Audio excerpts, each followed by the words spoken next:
കഴിഞ്ഞ പ്രാവശ്യത്തെ ക്രിസ്മസിന് നമ്മൾ ഒത്തിരി മുന്നേ തന്നെ വൈനൊക്കെ ഇട്ട് തുടങ്ങിയിട്ടുണ്ടായിരുന്നു. ഒരു വലിയ ജാറൊക്കെ മേടിച്ചിട്ട് ഞാൻ 25 ലിറ്റർ ബീട്രൂട്ട് വൈനൊക്കെ ഇട്ടു. എല്ലാം പിഴിഞ്ഞെടുത്തിട്ട് ജാർ അവിടെ വെച്ചത് മാത്രമേ ഓർമ്മയുള്ളൂ. സംഭവം കാല് തട്ടിയിട്ട് പൊട്ടിപ്പോയിട്ടുണ്ടായിരുന്നു. അപ്പൊ ഇപ്രാവശ്യം നമ്മൾ പണ്ട് തൊട്ട് ഉപയോഗിക്കുന്ന ഒരു ജാറൊക്കെ എടുത്തിട്ടുണ്ട്. പിന്നെ എളുപ്പത്തിൽ ഉണ്ടാക്കാൻ പറ്റുന്ന ഒരു വൈനാണ് നമ്മൾ ഇപ്രാവശ്യം ഉണ്ടാക്കുന്നത്, പഴം വൈന്. അതിനാകുമ്പോൾ പിന്നെ അധികം ഇൻഗ്രീഡിയൻസ് ഒന്നും വേണ്ട. നമ്മുടെ ഈ സാധാ റോബസ്റ്റ പഴം, ഏത് പഴം വേണമെങ്കിലും എടുക്കാം. റോബസ്റ്റയാണ് ഞാൻ എടുത്തിരിക്കുന്നത് ഇവിടെ. പിന്നെ പഴമൈനാകുമ്പോൾ നമുക്ക് പിന്നെ അധികം കാത്തിരിക്കേണ്ടത് വരില്ല, 10 ദിവസം കൊണ്ട് റെഡിയായി കിട്ടും. ഇവിടെ ഞാൻ എല്ലാം ഓൾറെഡി അളന്ന് പറത്തേക്ക് വെച്ചിട്ടുണ്ട്. ഇതിപ്പം ഇത്രയും പഴമാണ് എടുത്തിരിക്കുന്നത്. ഇപ്പം എത്രത്തോളം പഴം എടുക്കണോ അതിന് 3/4 ഭാഗമാണ് പഞ്ചസാര വേണ്ടത്. അപ്പോൾ ഇത്രയും പഞ്ചസാര എടുത്തിട്ടുണ്ട്. പിന്നെ കൂടുതൽ കുറവ് അവരവരുടെ ഇഷ്ടത്തിനനുസരിച്ച് കൂട്ടും കുറയ്ക്കും ഒക്കെ ചെയ്യാം. പിന്നെ ഈസ്റ്റ് വേണം. ഇത് ഇത്രയാണ് മസ്റ്റായിട്ട് വേണ്ടിയിട്ടുള്ള സംഭവങ്ങൾ. പിന്നെ വെള്ളം, തിളപ്പിച്ചാറിയ വെള്ളവും വേണം. പിന്നെ അഡീഷണൽ ആയിട്ട് നമ്മൾ സാധാരണ ചേർക്കുന്ന സ്പൈസസ്, ഗ്രാമ്പൂ, ഏലക്ക, ആ സംഭവങ്ങളൊക്കെ നമുക്ക് വേണമെങ്കിൽ ഇടാം, ഇല്ലെങ്കിൽ ഒഴിവാക്കാം, ഓപ്ഷണൽ ആണ്. പിന്നെ വേണമെങ്കിൽ ഒരു 2 വറ്റൽമുളക് ഇട്ട് കൊടുക്കാം, പഴത്തിനൊരു ചെറിയ കിക്ക് പോലെ കിട്ടാൻ വേണ്ടിയിട്ട്. അപ്പൊ ഞാൻ ഒരെണ്ണം എടുത്തിട്ടുണ്ട് അതിന് വേണ്ടിയിട്ട്. അപ്പം മെയിനായിട്ട് വേണ്ടത് പഴം, പഞ്ചസാര, ഈസ്റ്റ്, തിളപ്പിച്ചാറിയ വെള്ളം.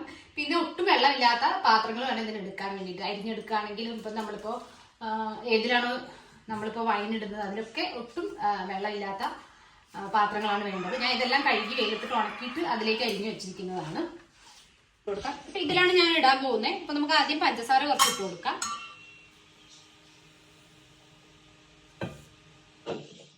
ശരിക്കും ഇത് വലിയ ജാറാണ്. ഈ ഒരു പഴത്തിന്റെ അളവൊക്കെ വെച്ച് നോക്കുമ്പോൾ വലിയ ജാറാണ്. പിന്നെ എൻ്റെ അടുത്തുള്ളതിൽ ഞാൻ അങ്ങനെ ഇടുന്നുണ്ട്.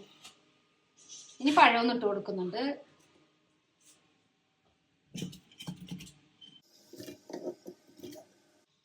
ഞാൻ മുന്നേ ഉടച്ചിട്ടൊന്നും ഉണ്ടായിരുന്നില്ല. അപ്പൊ ഞാൻ ഇതിനകത്ത് ഇട്ടിട്ട് ജസ്റ്റ് ഒന്ന് ഇങ്ങനെ ഒന്ന് കറക്കി കൊടുക്കുന്നുണ്ട്. ഭയങ്കരമായിട്ട് ആക്കൊന്നും വേണ്ട, ജസ്റ്റ് ഒന്ന്.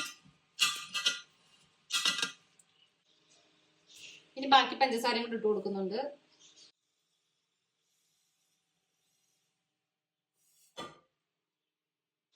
ഇനി നമ്മുടെ സ്പൈസസ് ഒക്കെ ഇടുന്നവർക്ക് വേണമെങ്കിൽ അതിട്ട് കൊടുക്കാം. ഏലക്ക, ഒരു 2 ഏലക്ക, 2 ഗ്രാമ്പൂ, പിന്നെ കുറച്ച് പട്ട, ഇതൊക്കെ വേണമെങ്കിൽ ഒന്ന് ചതച്ചിട്ട് വേണമെങ്കിൽ ഇട്ട് കൊടുക്കാം. ഞാൻ അതൊന്നും ഇടുന്നില്ല. ഞാൻ ആകെ ഒരു മുളക് മാത്രമേ ഇടുന്നുള്ളൂ. 2 മുളകും ഇട്ടാൽ നല്ലതാണ്. ഇത് ഞാൻ വെറുതെ ഇങ്ങനെ ഒന്ന് പിച്ചി ഇട്ട് കൊടുക്കുന്നുള്ളൂ.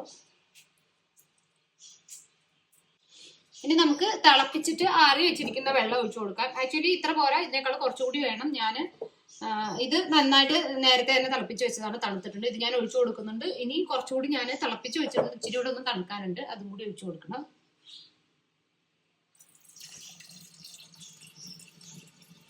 ഈസ്റ്റ് കൂടി ഇട്ട് കൊടുക്കാം. ഇത് ഇൻസ്റ്റന്റ് ഈസ്റ്റ് ആണ്. അപ്പൊ ഇതൊരു ചെറിയ സ്പൂണിൽ ഒരു 2 സ്പൂൺ ഇട്ട് കൊടുക്കുന്നുണ്ട്. എന്റെ കബേർഡുകളിലൊന്നും ഈ സംഭവം കയറി പോകത്തില്ല. അപ്പൊ ഞാൻ സ്റ്റോർ റൂമിലാണ് വെക്കാൻ ഉദ്ദേശിക്കുന്നത്.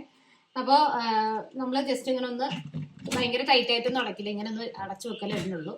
എന്നിട്ട് ഇങ്ങനെ ഒരു ടവല് വെച്ചിട്ട് ഇവിടെ ഇങ്ങനെ കെട്ടി കൊടുത്തിട്ട് പിന്നെ എന്തെങ്കിലും കൊണ്ട് കവർ ചെയ്തിട്ടാണ് ഞാൻ സ്റ്റോർ റൂമിൽ വെക്കാറ്. അപ്പൊ എനിക്ക് കുറച്ചുകൂടി വെള്ളം ഇതിലേക്ക് ആഡ് ചെയ്യണം. വെള്ളം ഞാൻ തണുക്കാൻ വെച്ചിരിക്കുന്നുള്ളൂ. അത് കാരണം നമ്മളിപ്പോൾ തൽക്കാലം ഇതിവിടേക്ക് മാറ്റി വെക്കുന്നുണ്ട്. ഇപ്പോൾ തിളപ്പിച്ച് വെച്ചിരുന്ന വെള്ളം തണുത്തിട്ടുണ്ട്. ഞാൻ ഇതിലേക്ക് കുറച്ചുകൂടി വെള്ളം ഒഴിച്ച് കൊടുത്തിട്ടുണ്ട്. പിന്നെ ഏകദേശം നമ്മളൊരു 2 ലിറ്റർ വെള്ളം ഒഴിക്കുകയാണെങ്കിൽ 1.5 ലിറ്റർ ആയിരിക്കും നമുക്ക് റെഡി ആയിട്ട് കിട്ടുന്നുണ്ടാവുക. അപ്പോൾ ഇനിയിപ്പോൾ ഇതിനെ ഒന്നുകൂടെ ഞാൻ ഇളക്കിയിട്ട് ഇതിൻ്റെ അടപ്പ് അങ്ങനെ ഒന്ന് കവർ ചെയ്ത് കെട്ടി കൊടുക്കുന്നുണ്ട്. പഴമൈന് മറ്റുള്ള വൈന് പോലെ 21 ഡേയ്സ് ഒന്നും വെച്ചേക്കേണ്ട ആവശ്യമില്ല. 10 ഡേയ്സ് കൊണ്ട് തന്നെ അത് റെഡി ആയിക്കോളും. പിന്നെ പറ്റുവാണെങ്കിൽ എല്ലാ ദിവസവും ഒരേ സമയം തന്നെ ഇത് പുറത്തെടുത്തിട്ട് മരത്തടി കൊണ്ടൊന്ന് ഇളക്കാൻ ശ്രമിക്കണം. ഇപ്പം ഇത് ഇളക്കുന്ന സമയത്ത് മാക്സിമം വെള്ളമൊന്നും ഇല്ലാണ്ട് ഉണങ്ങിയ തവി കൊണ്ട് തന്നെ ഇളക്കാൻ ശ്രദ്ധിക്കണം. ഇതിപ്പോൾ 1ാമത്തെ ദിവസമാണ്. നമ്മളിതൊന്ന് ഇളക്കി കൊടുക്കുന്നുണ്ട്.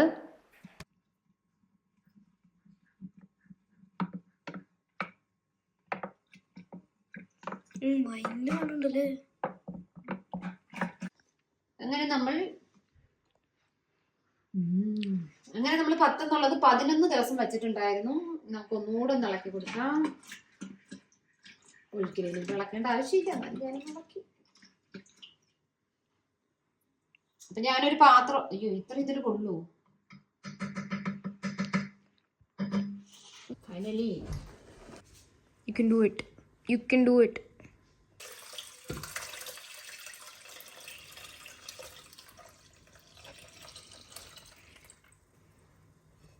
ഫോണിൽ കൂടെ മണക്കാൻ പറ്റും. നല്ല മണം അടിച്ചിട്ട് വീഡിയോഗ്രാഫർ വെള്ളം ഇറക്കുന്നു വായിക്കൂടി.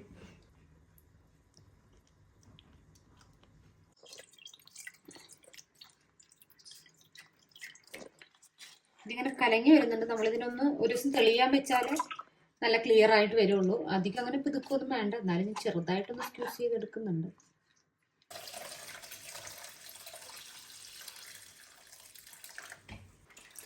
ഞാനിവിടെ വൈന അരിച്ചെടുക്കാൻ എടുത്ത പാത്രം ഒരിച്ചിരി ചെറുതായി പോയിട്ടുണ്ടായിരുന്നു. അപ്പോൾ ഇതിൽ പറ്റുന്നത് മുഴുവൻ നമ്മൾ ഇതിലേക്ക് അരിച്ചെടുത്തിട്ടുണ്ട്. ബാക്കിയുള്ളത് നമുക്ക് ഇവിടെ ഒരു ചെറിയ കുപ്പി കൂടി എടുത്തിട്ടുണ്ട്, അതിലേക്ക് അരിച്ചെടുക്കാം.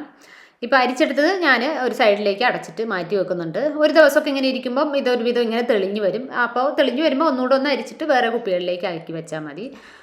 അപ്പോൾ ഇതാണ് നമ്മൾ ഒഴിച്ചു വെച്ചിരുന്ന അടിഭാഗത്ത് നന്നായിട്ട് മട്ടിയൊക്കെ വന്നിട്ടുണ്ട്. അപ്പോൾ നമ്മളിതിനെ ഒന്നുകൂടെ ഒന്ന് അരിച്ചിട്ട് ഒഴിച്ചു വെക്കുകയാണ്.